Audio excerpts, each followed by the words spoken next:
And it's a very exciting time coming up for women's cricket. Of course, seems to be their calendar gets more and more full as we speak, which is great for them. But it puts the onus on head coaches. And, of course, the head coach for the White Ferns is Ben Sawyer. And this morning he named a 15-strong squad that includes the return of Northern District's wicketkeeper Bernadine Bezuidenhout. Ben joins us now on SENZ. Ben, thanks for your time.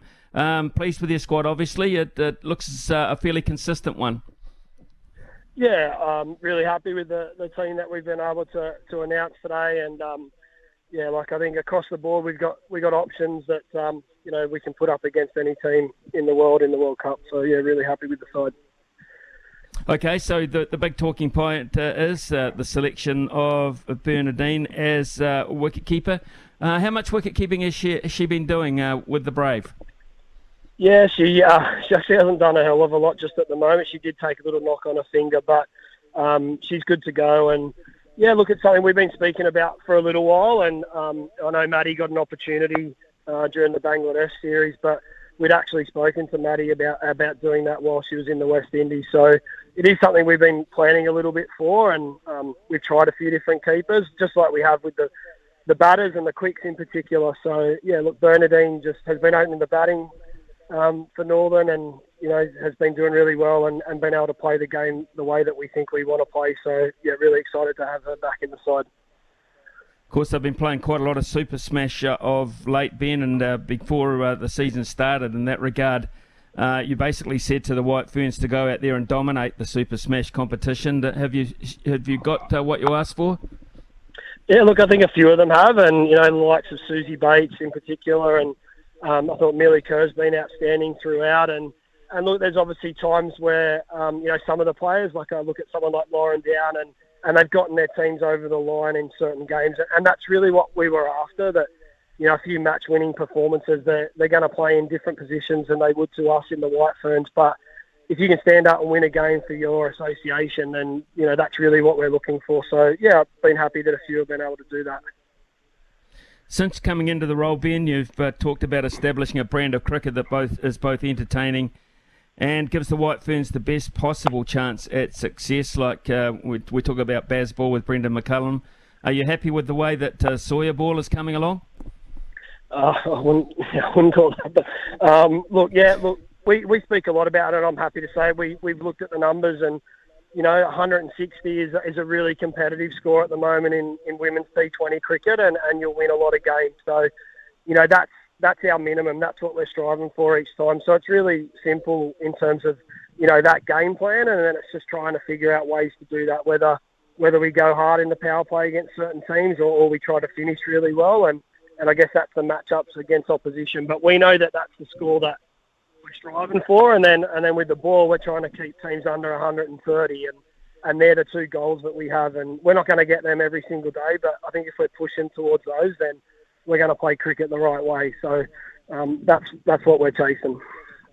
On an even playing field, on a pitch that's going to last the distance, and hopefully they all do in T20 cricket, are you a side that prefers to stack it up, or you prefer to chase?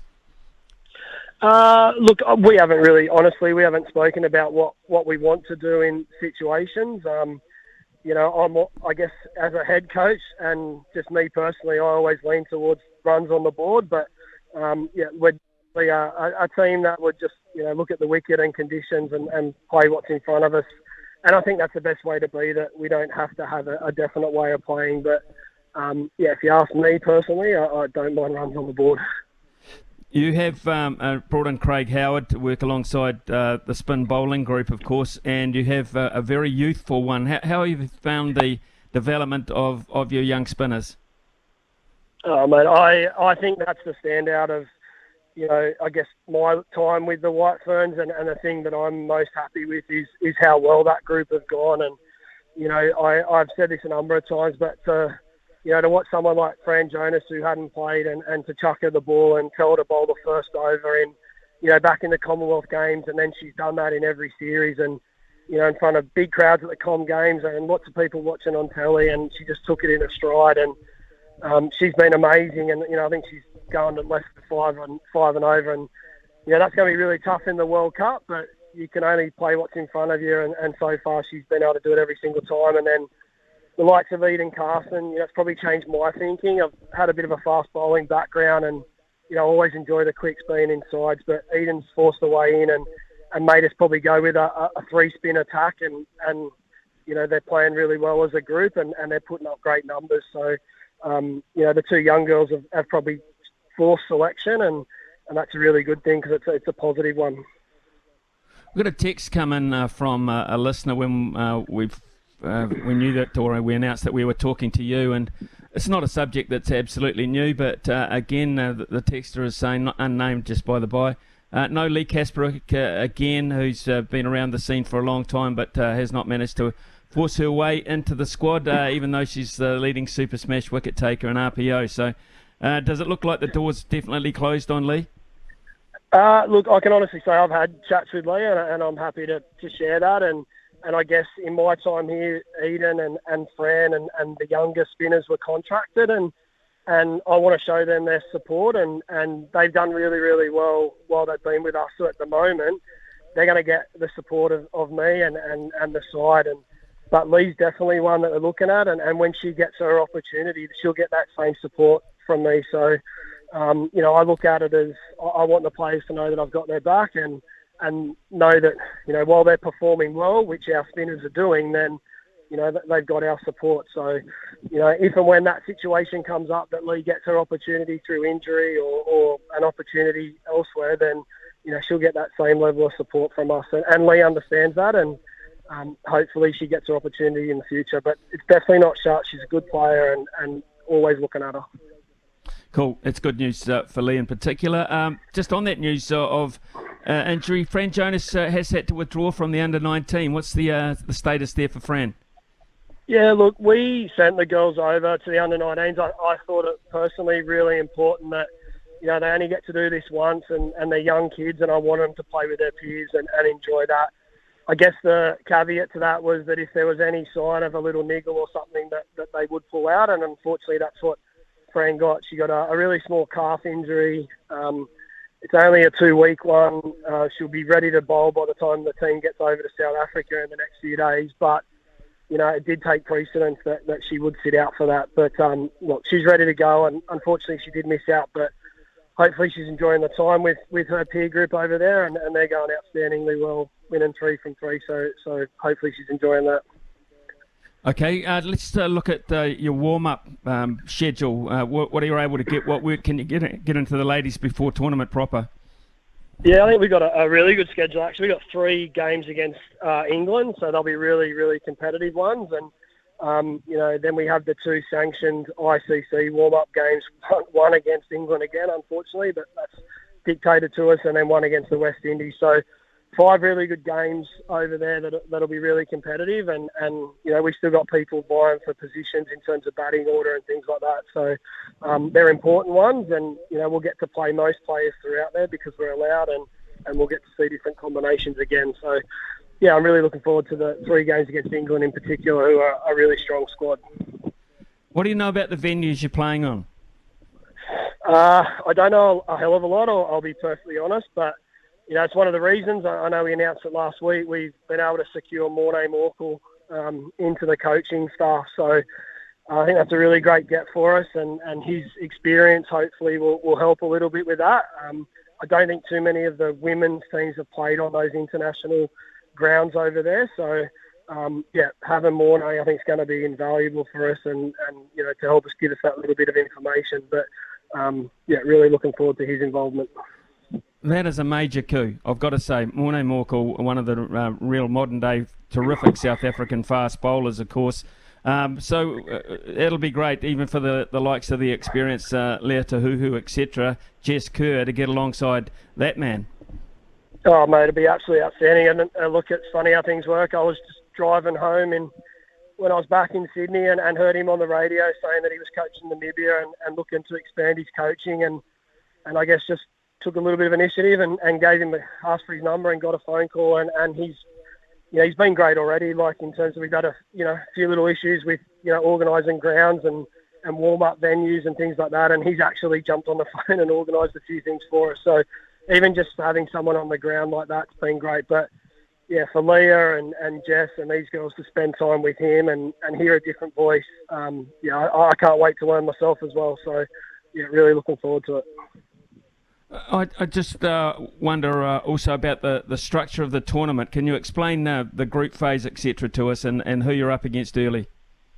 Yeah, so we play Australia, South Africa, Sri Lanka and Bangladesh. So they're in our group. Top two will go through. There's two pools, obviously, so top two from each and then a semi and a final. So, looking at, obviously have to come top two in your group. So you'd have to think that our biggest challenges are Australia and South Africa. And, that we got those two straight up. So we're going to know pretty early where we sit in this tournament. So, we need to hit the ground running when we get over there. In terms of, are you expecting spin to be a big factor in this tournament? Yeah, I think it will. And I think, from my understanding, there's 3 grounds. So, obviously they're going to get used a little bit and as the tournament goes on.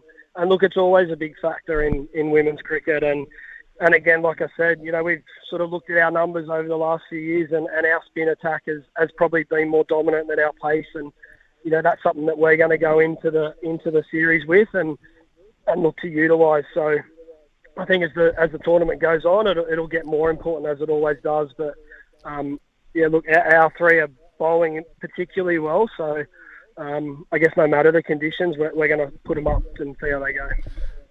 I know you're our man now, Ben, but I would imagine you've had a pretty good look at your former side, Australia. Are they the team to beat in your regard? Yeah, I think they are. They're an outstanding team, and they bat very deep, and I think that's the key to their success is that they talk about fearless cricket, and everyone does these days, and they've obviously got batters all the way down to number 9 and 10, like someone like Jess Jonathan, I think will bat 9, and so they can keep going. So I guess it's up to our bowlers to try to curb that, and I think that's where their strength lies. So if we can come up with plans for each one and just look to contain them a little bit, which is easier said than done, then, hopefully then we can post a good score with the bat as well. But, look, they're an amazing team and, they deserve their success. They work really hard, but, we're going to put our best up against them.